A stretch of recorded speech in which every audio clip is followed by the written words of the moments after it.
tell me, like, I'm interested in Florida. I used to do like a lot more regular news stuff, and Florida would pop up every time I turned around. Florida, Florida, Florida. So I gotta ask, like, Geoff. Let me start with Geoff, then I go to you, Elijah. Florida politics, man. If you could describe it, if you could like break it down, what you think about it, what's been your experience, but just the political environment. The real swamp. We are in a swamp, but like it's legitimate. That is the swamp on both sides of the party of the aisle. It's swampy. Like we've got Democrats that work with Republicans. I mean, we've got Debbie Wasserman who's worked with Republicans.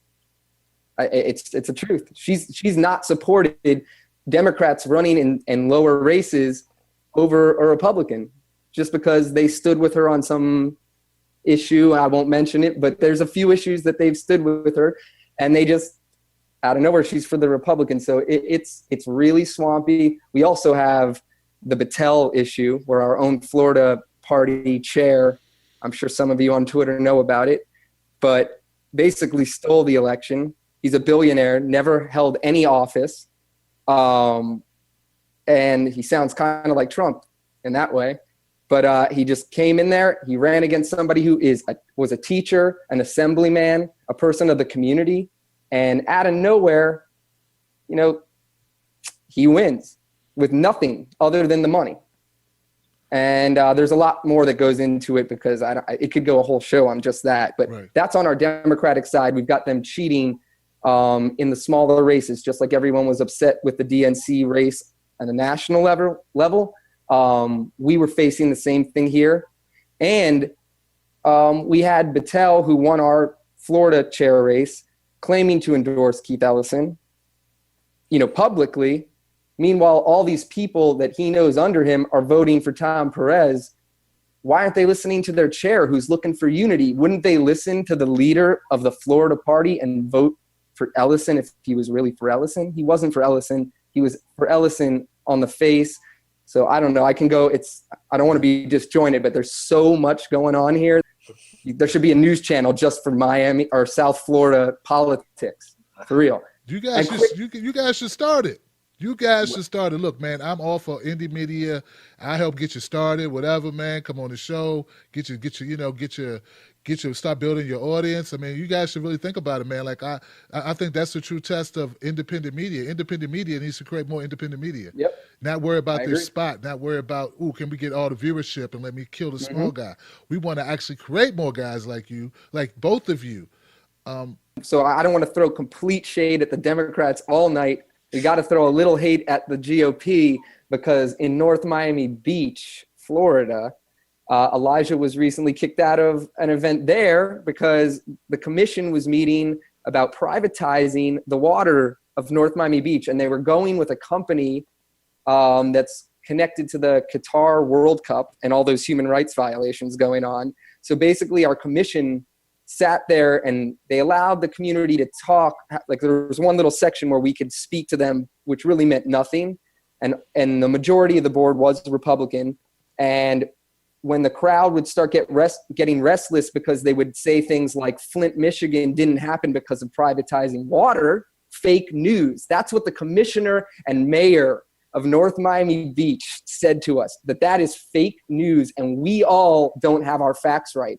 And when people started grumbling and taking out news articles and mentioning anything, cops were summoned to remove us from the room if we even spoke or said a word. Okay, so the GOP is not so much our friend, and we got to remember that while we go after, the corporate Dems.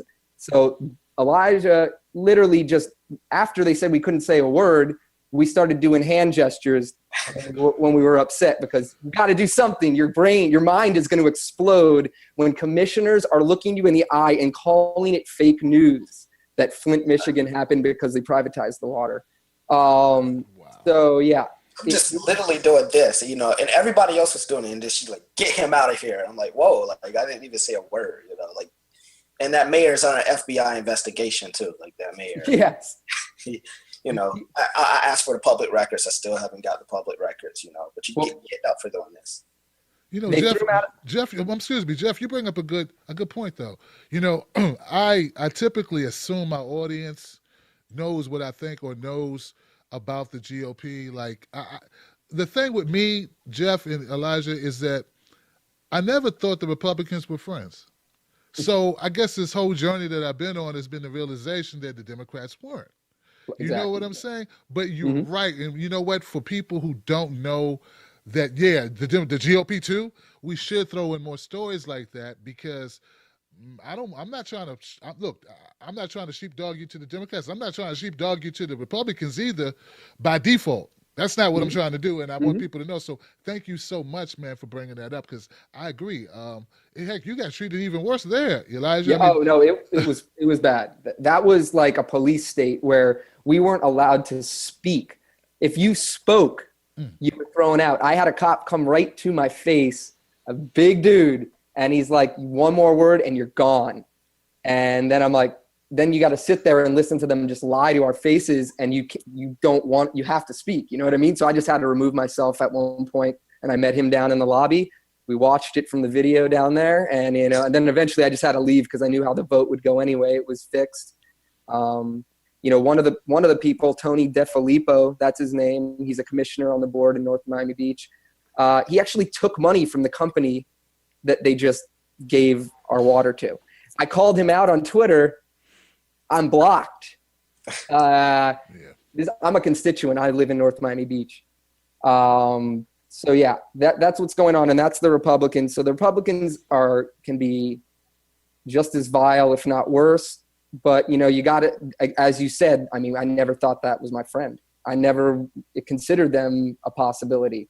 I considered the Democrats to be open and liberal and all this other stuff, whatever you want to call it. But, behind the scenes, they're not really for free speech. Window dressing. This looks good. Like that car you get. Be careful of those cars, Elijah, that look real good. But you don't need to test drive it. It rides fine. No. You're good. And you take it home, and the engine is all backed up, it's jacked up, and the transmission is slipping, and all types of problems. You got yourself. It's been in a flood. You look, open the trunk. There's sand and seaweed in it. An actual mermaid. I mean, these things happen. You gotta. So we're trying to do our dim facts and our GOP facts.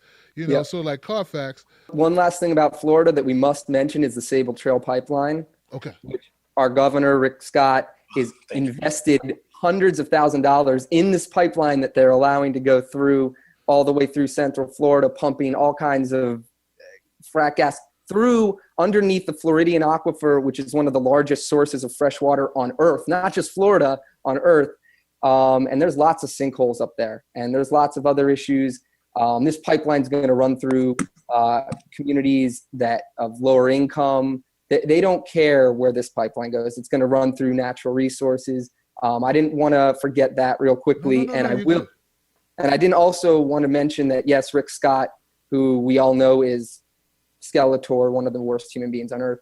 But Debbie Wasserman Schultz also has not said one word about this pipeline, not one word. Even when questioned, call her office. Go look it up, the number. I don't have it off the top of my head. But you call that office and ask them what they think about the Sable Trail pipeline. I don't know, Debbie. We'll get back to you, Debbie. We're not sure about that. She knows what it is, and she's heard about it. There's not been one word.